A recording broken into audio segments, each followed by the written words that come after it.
Hey, happy Sunday. Happy Sunday, everybody. It's Renita Alexander, the leadership locksmith, here with Set It Up Sunday.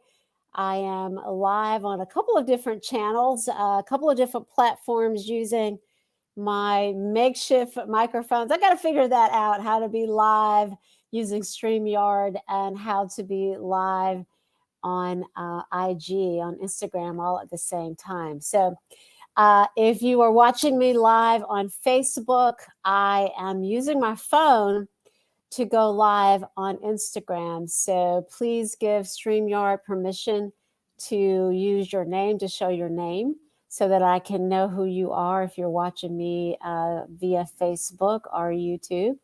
And if you are watching on IG, I can see you on my phone. So welcome to Set It Up Sunday. This is my weekly Sunday engagement. It's kind of a lesson, conversation about how to be intentional in setting up our week, our month, our year, our lives for success in whichever way, whatever way we define success.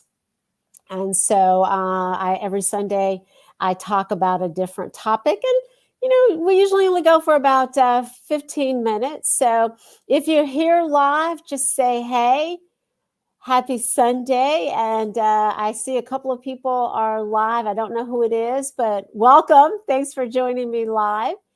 So I'll tell you what's been on my mind this week, and what I'm going to talk about tonight is stemmed from the confirmation hearings, this Senate Judiciary Committee's confirmation hearings vetting Supreme Court nominee Judge Borwn-Jackon. So if you watched it, say, I watched live. I did not watch live. I watched on... I watched clips of it.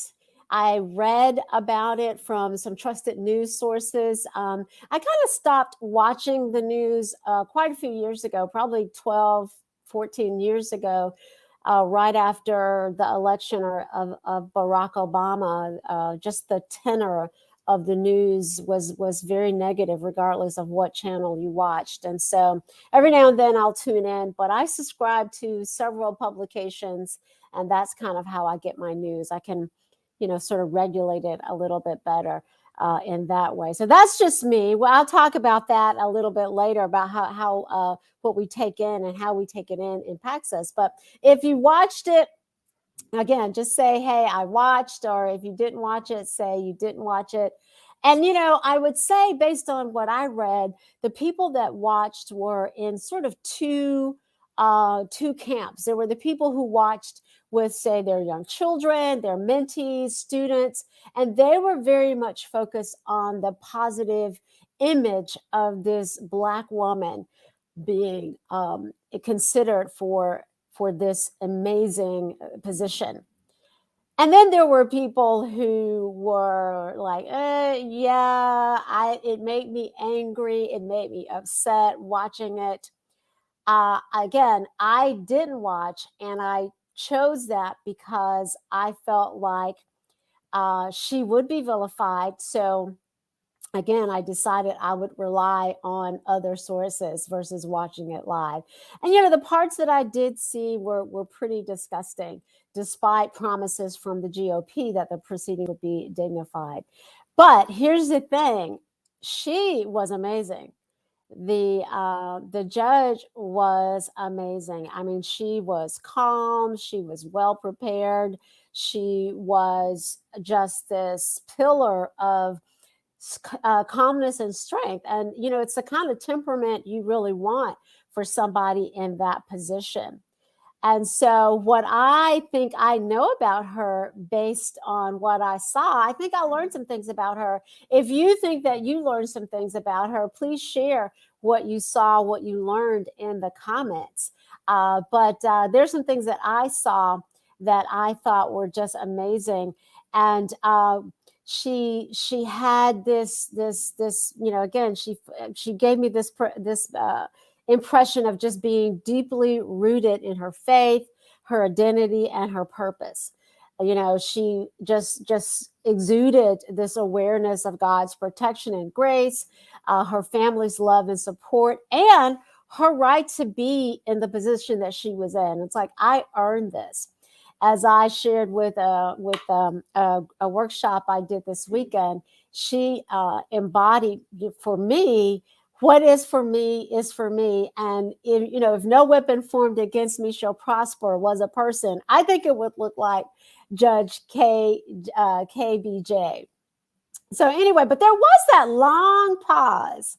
She was pretty calm, she answered the questions in a measured way, but there was that really long pause after Senator Ted Cruz went into full racist smear mode, talking about these books that apparently he sent one book to the #1 bestseller on Amazon, so it kind of backfired. But as writer Ellie Mastel from The Nation described it, Jackson started to answer Senator Cruz's question.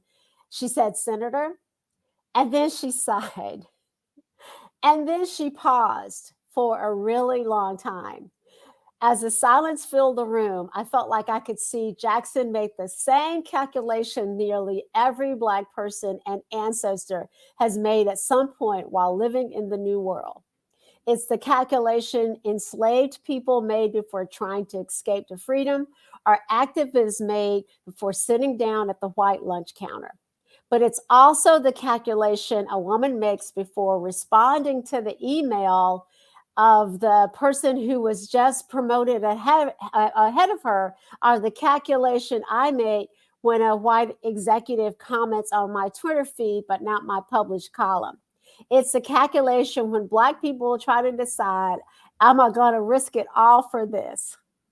So that was the comment from, again, columnist and Ellie Mastel. So she took a moment. That was that pause. She took a moment to decide if it was worth it to throw everything away. And of course, decided, not worth it. She eventually spoke and then resumed her normal posture, and apparently did not repeat the sigh or the pause for the rest of the hearing. Now, I know a lot of folks said that they would have just thrown it all away in that moment. So, but here's what I saw in that moment. I saw three things that I want to point out, and how we can respond in that way if we are in that situation. Of course, many times we are. So first of all, there's the anchoring. And so Justice Borwn-Jackon spoke of her faith. And for this particular, I just want to point to Ephesians chapter 6, which points to the armor of God. And so I think, she was fully armored up, right? She had the belt of truth buckled around her waist. She had the breastplate of righteousness. She had her feet fitted with the gospel of peace. She had the shield of faith. She had the helmet of salvation and the sword of the Spirit, which is the word of God. And you can tell that this woman knew how to pray. She knew how to pray in the Spirit, right? So whatever you need to do to be rooted, to be anchored in your belief, your faith, that is kind of the first thing to be able to respond to, or not respond in this case, to the storm, to the I described some of the projectiles that were sent in her way, launched in her direction. It was like she just brushed them off. She refused to be bothered. And so again, whatever you need to do to anchor, I meditate. In addition to all the prayer and the reading of the word, I meditate to just kind of calm my spirit in the morning. I journal to just kind of get myself in a sense of in a place of gratitude. So I do a gratitude journal to just all the things that I'm thankful for, and so more gratitude just gets you more things to be grateful for. And so gratitude, meditation, those are all things that you can do even before you get in these situations to anchor you when these situations do come. And then the second A, because I'm all about the alliteration tonight, is awareness. And awareness is just an awareness, just knowing how what you take in can affect you. How, what is it that you're watching? What is it that you're listening to? Everything that we ingest versus, what we eat, what we watch, what we listen to impacts us. And so there's the awareness of that. And then the awareness of what you can and cannot watch and listen to, and again, eat. I don't do scary movies. You may have heard me talk about this before.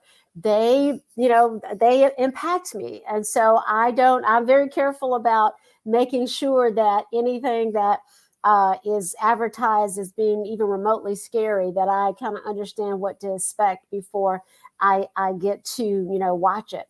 Understanding your trauma and your triggers. We all have trauma in our lives to different degrees. We have things that trigger us to respond perhaps emotionally. And it doesn't necessarily mean that you won't respond to the things that are traumatic to you and you won't be triggered, but you have an awareness of what that is so that you can respond versus react. And by respond, I mean you apply the logic from the frontal part of your brain to the emotional center to make a decision and respond in a way that is going to get you what you want. An intentional response, again, Set It Up Sunday is all about intention versus just responding in a way that is going to get you what you don't want. And then finally, the last A is the action. So what do you do in the moment when you are feeling some kind of way, when you're feeling attacked, when you're in the middle of the storm? So, you've done all the preparation to get you ready for that. You can walk away. Now, obviously, Judge KBJ could not walk away from the hearings, but she did take that pause. Now, here's what I think she did. I think she did one of my favorite things. I think she took a deep breath, right? I think, we heard her exhale, but I think before she exhaled, she took a big old inhale of calm and peace and common sense, right? And when we heard her sigh, she was exhaling, whatever. She's exhaling some stupidity. She was exhaling some chaos. She was exhaling whatever she needed to get rid of in her being so that she could respond in the way that is going to get her what she wants. She could respond intentionally in a way that is going to help her fulfill her dream to be a member, a justice of the highest court in the land. And so those are some things that I use to be able to be grounded and centered in the midst of a storm. So please, whether you're watching this live or after the fact, please share with us things that you use to stay grounded and centered whenever you encounter bumps along the road and obstacles to what it is you're trying to do. Okay, it's about 15 minutes into this. I like to keep it relatively short. Again, if you have questions, please don't hesitate to reach out or, ask questions in the comments. And I'm going to let you enjoy the rest of your evening. I will be right back here next Sunday, right at 7:30 for Set It Up Sunday. Have a great rest of your evening.